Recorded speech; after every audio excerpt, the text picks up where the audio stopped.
शिक्षिका राखी साहू मैम ने पाठ 23 विराम चिन्ह का अध्ययन करवाया है और आज मैं इसी विषय के एक चिन्ह निर्देशक चिन्ह के बारे में बोलने जा रहा हूँ।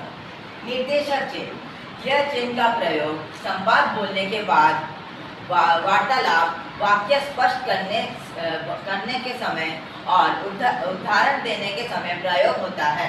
जैसे अनिल, उसके बाद निर्देशक चिन्ह और मैं यह प्रतियोगिता इस साल जीतना चाहता हूँ, इसी का प्रयोग होता है। मैं विराम चिन्ह विस्मयादि सूचक चिन्ह के बारे में बताने जा रही हूँ।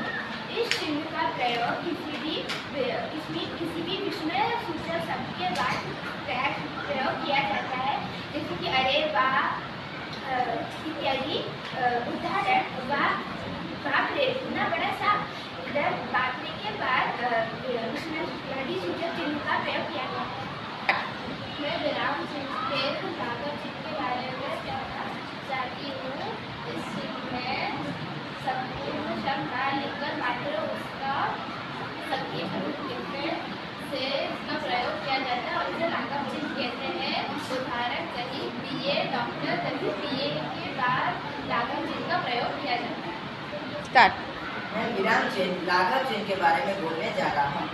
लाघव चिन्ह, जहाँ संपूर्ण शब्द को ना लिखकर केवल उसका संक्षिप्त रूप लिखा जाए, वहाँ इस चिन्ह का प्रयोग किया जाता है। उदाहरण, डॉक्टर APJ अब्दुल कलाम, यहाँ पे डॉक्टर को संक्षिप्त रूप में लिखने के लिए लाघव चिन्ह का प्रयोग किया गया है। धन्यवाद। ना लिखकर मात्र उसका संक्षिप्त रूप लिखने से इसका प्रयोग किया जाता है और इसे लाघव चिन्ह कहते हैं। उदाहरण, कहीं BA डॉक्टर, कहीं BA के बाद लाघव चिन्ह का प्रयोग किया जाता है। मैं विराम चिन्ह लाघव चिन्ह के बारे में बोलने जा रहा हूँ।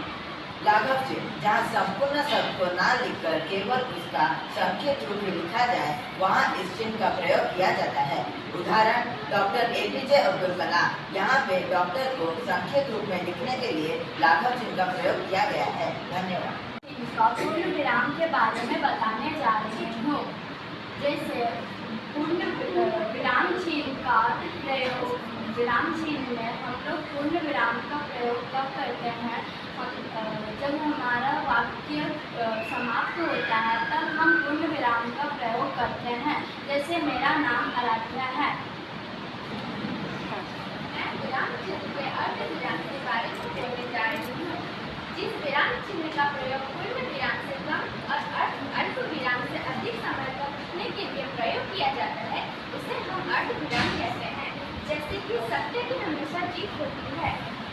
अर्ध विराम, इसे सदैव याद रखें। ऐसे हम इसे मैं आज विराम चिन्ह के उस विराम चिन्ह के बारे में कुछ बताने जा रही हूँ।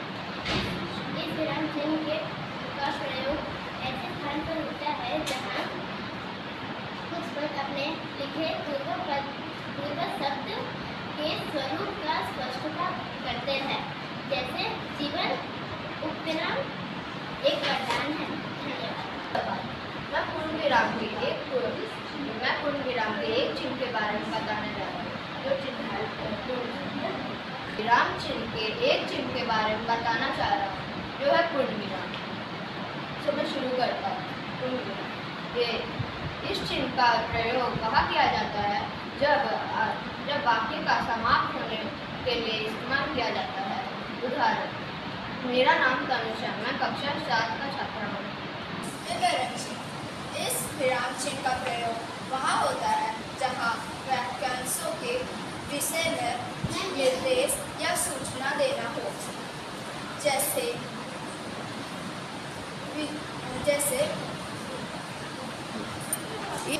मैं विराम चिन्ह के विवरण चिन्ह के बारे में बताने जा रही हूँ।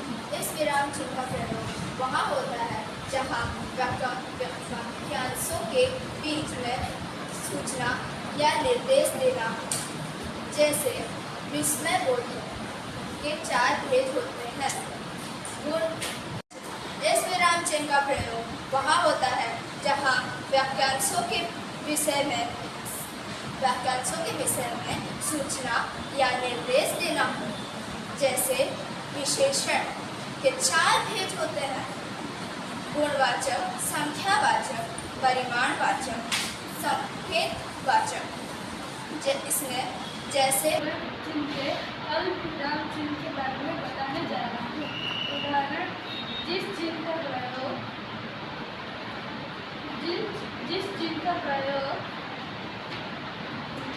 विराम चिन्ह के अल्पविराम चिन्ह के बारे में बताने जा रहा हूँ।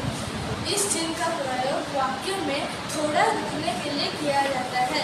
उदाहरण, मुझे से अल्पविराम, केला अल्पविराम मुझे पसंद है। चिन्ह के बारे में बोलना चाहती हूँ। जिस चिन्ह का प्रयोग विस्मय प्रकट करने के लिए किया जाता है उसे विस्मयबोधक चिन्ह कहते हैं। जैसे, वाह, विस्मयबोधक चिन्ह, हमने ऐसे बादल कभी नहीं देखे। बाप रे, विस्मयबोधक चिन्ह, इतना बड़ा सब। प्रश्नवाचक चिन्ह के बारे में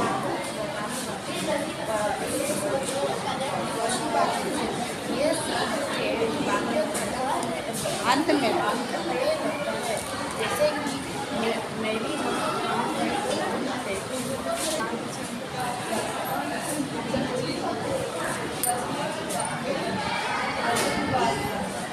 प्रश्नवाचक शब्द ये वाक्य को लगाए जाने वाले को प्रश्नवाचक कहते हैं। क्या तुम मेरी माँ को देखते हो?